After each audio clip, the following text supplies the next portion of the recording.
से आया हूँ।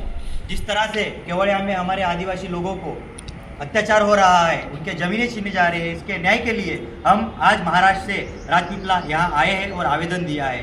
जिस तरह से बंधारण में हमारे आदिवासियों को जो अधिकार दिए हैं, पर अधिकार देकर भी आज हमें न्याय नहीं मिल रहा है। हमारी ज़मीनें छीनी जा रही है, हमारे ऊपर अत्याचार हो रहा है, पर आदिवासी जो संगठन है उसके माध्यम से हम इकट्ठा होकर न्याय दिलाने का प्रयास कर रहे हैं। जोहार, जय आदिवासी। आज रोज नर्मदा जिला कलेक्टर ने जे गुजरातनी बीजेपी सरकारनी जे तानाशाही रीते आदिवासीओ पर લીમડી બાર ફળિયાની અંદર આદિવાસીઓના ઘરો અને એમની દુકાનો જે ઉજાડી છે એ તદ્દન બિનકાયદેસર રીતે છે। નિગમને એવી કોઈ પણ સત્તા નથી કે જે આ દુકાનો કે ઘરો હટાવી શકે। આ ગુજરાતમાં આખા ગુજરાતમાં જે જમીન સંપાદન માટે જે જૂના સર્વે નંબર અને નવી મોજણી પર નવે સર્વે નંબર આખા ગુજરાતમાં જે સરકાર દ્વારા જે જમીન કૌભાંડો જે કર્યા છે એના આધારે આ કેવડિયા વિસ્તારોમાં પણ જૂના સર્વે નંબરો એ નવા સર્વે નંબરોમાં ગાયબ કરીને ખૂબ મોટા પ્રમાણમાં આ કેવડિયા વિસ્તારમાં જમીન પડાવવાનું ષડયંત્ર ચાલ્યું છે।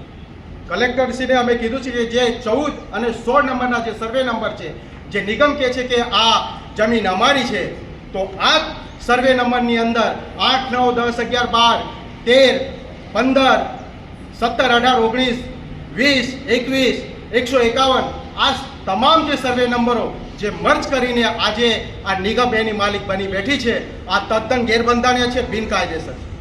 અને એટલા માટે અમે આ ગુજરાતની આદિવાસી વિરોધી ભાજપ સરકારને અમે કહીએ છીએ કે આ તમે જે કૃત્ય કર્યું છે એ બિલકુલ આદિવાસી વિરોધી છે। આદિવાસી વિરોધી માનસિકતા તમારી ભાજપની બતાવે છે કે તમે આદિવાસીઓની સંવેદનાને સમજતા નથી।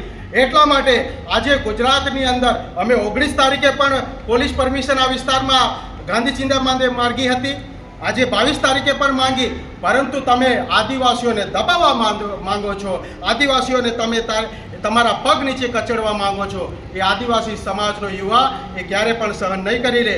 આવનારા સમયમાં આ તો માત્ર આજની આ શરૂઆત છે। જો આદિવાસીઓને આ વિસ્તારમાં જે statue of unity area development and tourism act જે તમે બહુ ખતરનાક બિલ આ બંધારણના વિરુદ્ધમાં લાવ્યા છે, આ બિલ તત્કાલ ધોરણે રદ કરો, કારણ કે તમારા આ બિલના લીધે આદિવાસીઓ આજે પીસાઈ રહ્યા છે। જે ઘરોને તમે ઉજાડ્યા છે, જે ઘરો પર તમે જે જમીનો પર તમે તાર ફેન્સિંગ કર્યું છે, એ તત્કાલ ધોરણે તમારે હટાવવી જોઈએ, કારણ કે આ કામ તમે બિલકુલ બંધારણના વિરુદ્ધમાં જઈને કર્યું છે।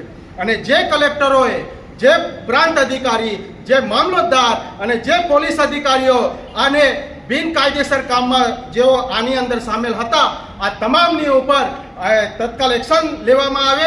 અને અમે ગુજરાત હાઈકોર્ટને પણ કહીએ છીએ કે તત્કાલ ધોરણે આ કેવડિયા વિસ્તારની અંદર સ્ટેચ્યુ ઓફ યુનિટીના નામે આદિવાસી જે જમીનો પડાવવા માટે જે ષડયંત્ર ચાલી રહ્યા છે એ મુદ્દે આપ સુમોટો દાખલ કરો અને આ સરકાર અને જે આદિવાસીઓના જે બંધારણીય અધિકાર છે એને હાઈકોર્ટ અને સુપ્રીમ કોર્ટ પણ બચાવે એવી અમારી વિનંતી છે।